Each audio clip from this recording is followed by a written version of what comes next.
Kakain ka pa ng masarap. Kaya ba natin kumain ng ganyan sa perang kinikita natin? Kasalanan ko po ba kung wala tayong makain? Kayong kumain kung gusto nyo.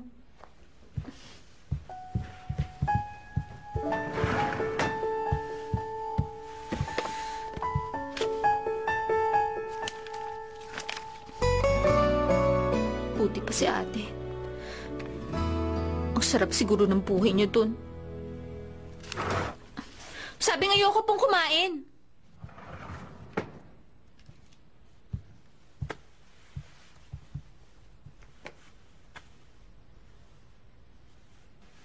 Aray! Naman eh! Simula ngayon, hindi na ako mag-uuwi ng pagkain nila. Anong oras ka ba papasok bukas? Utusan sana kita sa bangko.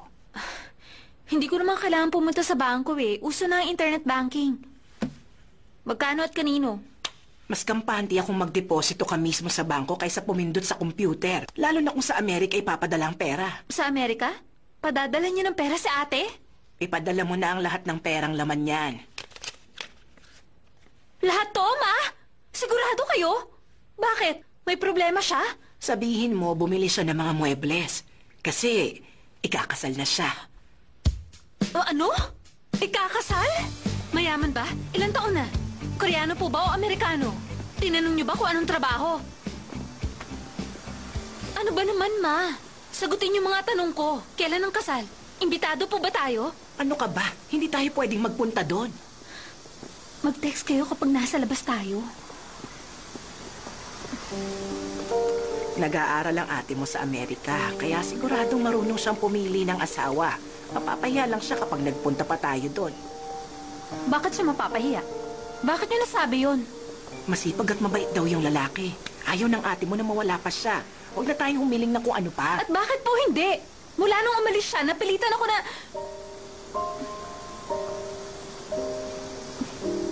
Hindi na ako pupunta sa bangko. Pupuntahan ko siya.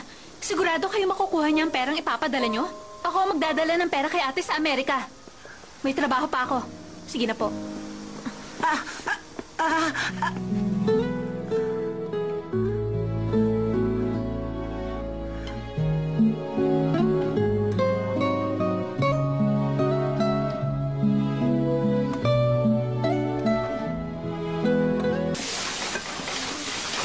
Bilisan mo, naghihintay na yung mga customer. O, bilis, ito, table 10. Ay, nako! Ayusin mo nga yan! O, ito, table 6 to, ha? O, ready na to. Excuse me. Hindi, na-cancel na yun, na-cancel na yun. Yaan mo na yun. Okay, sandali, sandali. Kila, mami!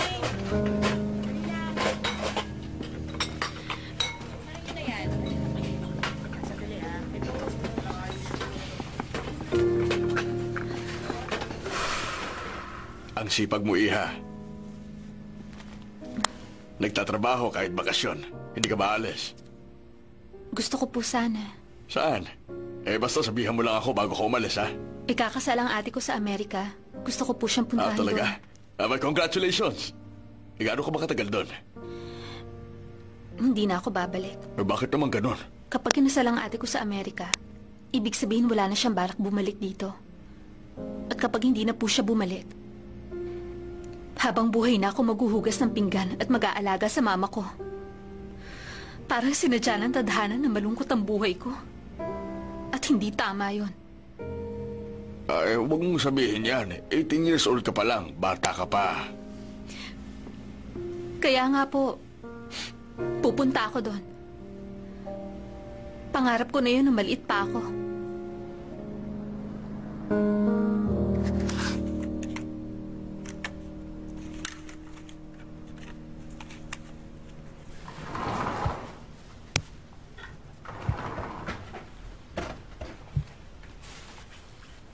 Pinapalitan ko na ang pera nyo. Ibibigay ko ang lahat ng yan kay ate. Mas okay na rin po kasi na umatandang kahit na isa sa atin sa kasal niya. Tsaka nag-apply na po ako ng passport ko.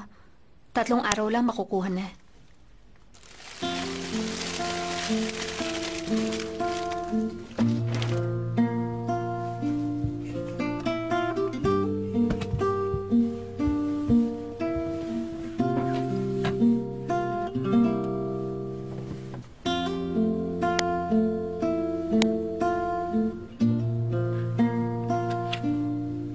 Dumating po rito sa bahay ang dati niyang asawa kaninang umaga.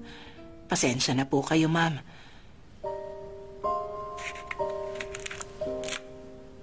Ano po ang gusto niyong kainin mamayang hapunan, ma'am?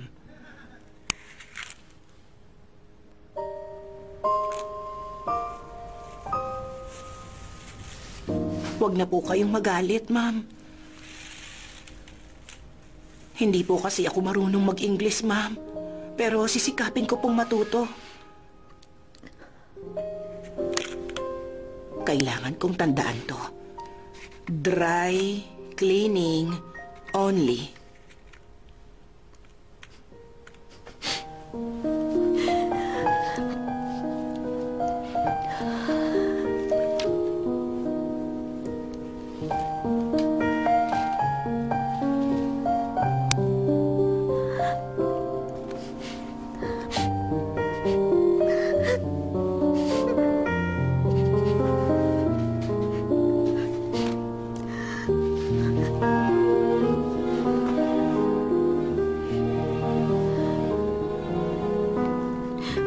Ano po yan?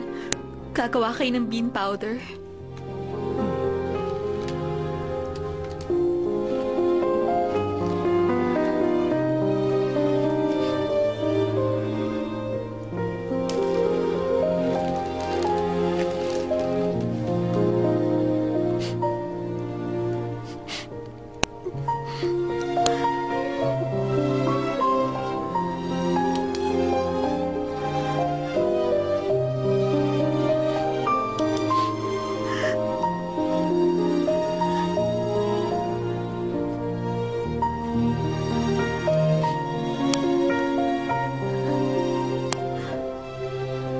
Sorry po, Mama.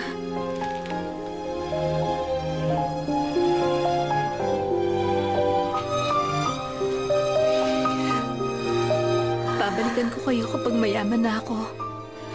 Hintayin niyo lang ako, Ma.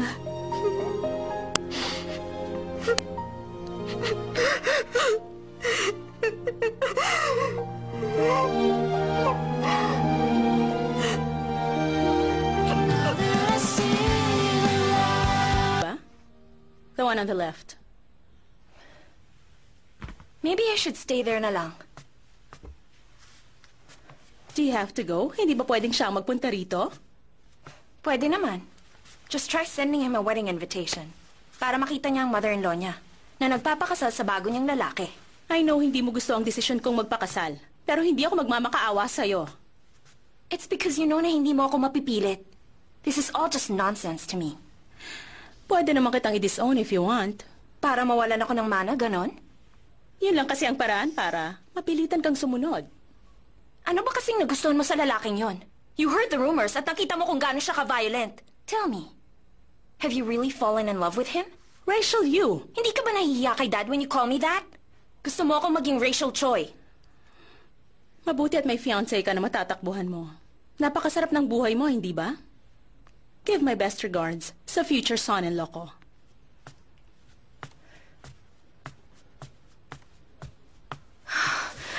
She makes me so mad.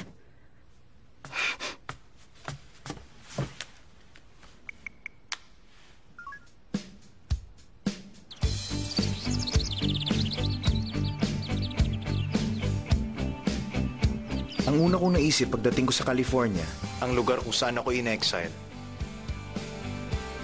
Makakakain na ako ng maraming almonds. Ang saya. Naisip ko rin na magrebelde, na magalit sa mundo, na ginagawa naman ang lahat ng tulad ko na anak sa labas. Pero sinunod ko na lang ang kuya ko. Wala akong ginawa, kundi mag-enjoy. At dahil doon, naka-alerto agad ang mga pulis pag nakikita nila ako. Center of attention ako sa school namin at naging expert na ako sa pagpapayak sa mom ko na naiwan sa Seoul. Somebody's calling. It was in the living room. Thanks, Rachel. You're not gonna answer it? It's been ringing for a while. No, I already know who's calling. It's my fiancée. She's either about to get on the plane, or could be on the plane, or already here. It's our engagement anniversary soon. You look like none of that's a good thing. No, I always look this good. Huh, okay. What are you doing? Pack your stuff. You said it was your anniversary. I'm too lazy to celebrate.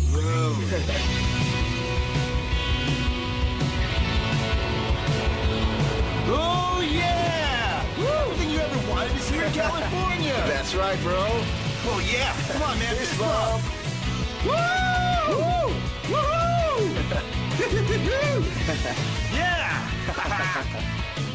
Yeah, man! Woo! Yeah!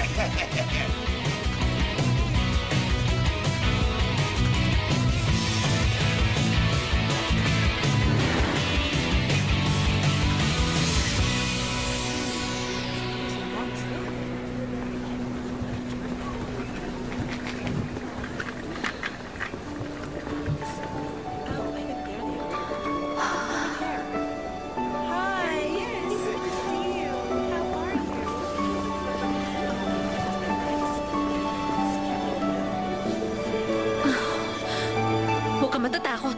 Top 14 ka naman sa klase mo, di ba? Can I get the street map? Where is the subway station? Would you like people or... Hindi, parang mali yun.